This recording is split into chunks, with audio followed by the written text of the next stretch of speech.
ముఖ్యంగా చూసుకుంటే ఈ ఏదైతే అంటే కొన్ని విషయాలు బయటకు వస్తున్నాయి, వైఎస్ఆర్సీపీ వాళ్ళ బొక్కలు ఎక్కడ బయటపడతాయని కొన్ని ఆఫీసుల్లో, ప్రభుత్వ ఆఫీసుల్లో ఫైళ్ళు దగ్ధం చేయడం కావచ్చు, రకరకాల ఇష్యూలు మనం అంటే ఫ్రీక్వెంట్గా చూస్తూ ఉన్నాం. నిజంగానే అంటే వాళ్ళు చేసిన అవకతవకలు బయటపడతాయని ఉద్దేశమా, లేకపోతే ఇంకేమైనా కారణాలు ఉన్నాయంటారా? ఏదో అవకతవకలు బయటపడతాయని ఉద్దేశంలోనే తగలబెడతారు, లేకపోతే ఎందుకు తగలబెడతారు కానీ, బట్ దానివల్ల అవకతవకలు బయటపడకుండా ఉండవు. తగలబెడతారన్నమాట వాస్తవం.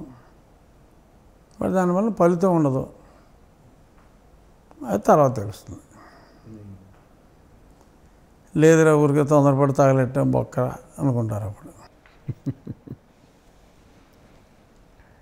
గత ప్రభుత్వంలో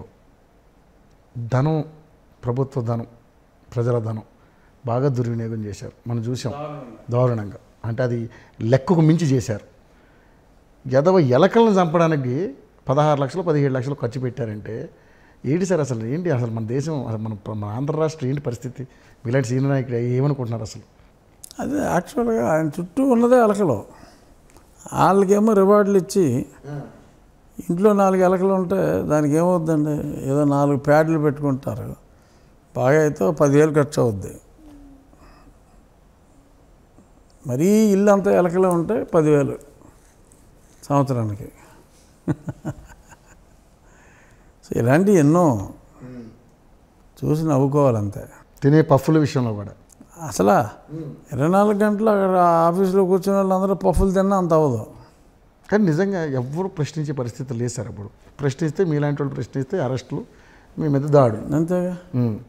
సో నిజంగానే ఇప్పుడు చంద్రబాబు నాయుడు గారు కేవలం శ్వేతపత్రాలు రిలీజ్ చేయడంలోనే చూపిస్తున్న శ్రద్ధ, మరి వాళ్ళ మీద యాక్షన్ తీసుకునే దాని మీద లేదు అనే వస్తుంది బయట నుంచి.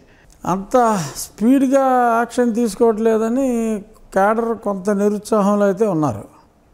బట్ అంత స్పీడ్గా తీసుకోవాలి అంటే ఈ సజావుగా పరిపాలించే వాళ్ళకి అది సాధ్యం కాదు. It will take time. So ఈ విషయంలో ప్రజలు ఏంటంటే సఫర్ అయి ఉన్నారు కాబట్టి వాళ్ళు చాలా కోపంగా, ఆందోళనగా ఉండి ఇమ్మీడియట్ క్విక్ రియాక్షన్ని ఎక్స్పెక్ట్ చేస్తున్నారు.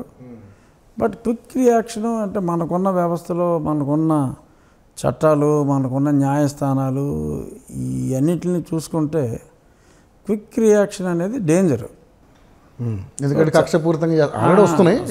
అందుకనే చంద్రబాబు నాయుడు గారు ఆయన మంచి పరిపాలకుడు, డెఫినెట్గా యాక్షన్ తప్పకుండా ఉంటుంది, కానీ తొందరపాటుగా తీసుకోవటం అది సరైనది కాదు. అక్కడ ఆయన పరిపాలన దక్షతను మెచ్చుకోవాలి. అలాగని ఈ దెబ్బతిన్న వాళ్ళు యాంగ్జైటీని మనం తప్పట్టకూడదు. వాళ్ళకు ఉంటుందిగా, వాళ్ళకు ఉంటుంది. చాలామంది ఆ కేసులు, అదే కాకుండా అక్రమ కేసులు బనాయింపబడ్డ వాళ్ళ కేసులు క్లోజ్ చేయాలి ఫాస్ట్గా. అది ఆల్రెడీ ఛార్జ్షీటు అయితే అది ఒక కేటగిరీ. ఇంకా ఛార్జ్షీట్ అవ్వకుండా ఎఫ్ఐఆర్ స్టేజ్లో చాలా ఉన్నాయి. అవి త్వరితగతిన విచారించి ఆ కేసులు క్లోజ్ చేసుకోవచ్చు. విచారణలో పాయింట్ లేదని చెప్పి కోర్టులో ఫైల్ చేసేస్తే ఆటోమేటిక్ కొట్టేస్తారు. సో అంచేత అక్కడ కొంచెం ఎక్కువ చొరవ అవసరం. అంటే ఈ పరిపాలన ఇందులో పడి మరి అక్కడ కొంత స్పీడప్ చేయొచ్చు. వీళ్ళ మీద యాక్షన్లో కాదు, కానీ దొంగ కేసులు పెట్టబడ్డ తెలుగుదేశం పార్టీ కార్యకర్తలకి కోర్టులకు తిరగలేక, పోలీస్ స్టేషన్లు తిరగలేక చాలా ఇబ్బంది పడుతున్నారు. ప్రభుత్వం వచ్చిన తర్వాత కూడా వాళ్ళకి కొంచెం ఇంట్రెస్ట్ ఎక్కువ అవుతుంది. సో అక్కడ కొంత ఎక్స్ట్రా ఫోకస్ అనేది ఉంటే బాగుంటుంది. అంటే ఇంకెంత 2 నెలలు అయింది, ఇంకా కరెక్ట్ 2 నెలలు. సో 2 నెలల్లో అంత ఫాస్ట్గా నిర్ణయం తీసుకోవాలి అన్నా కూడా అంత ఈజీ కాదు.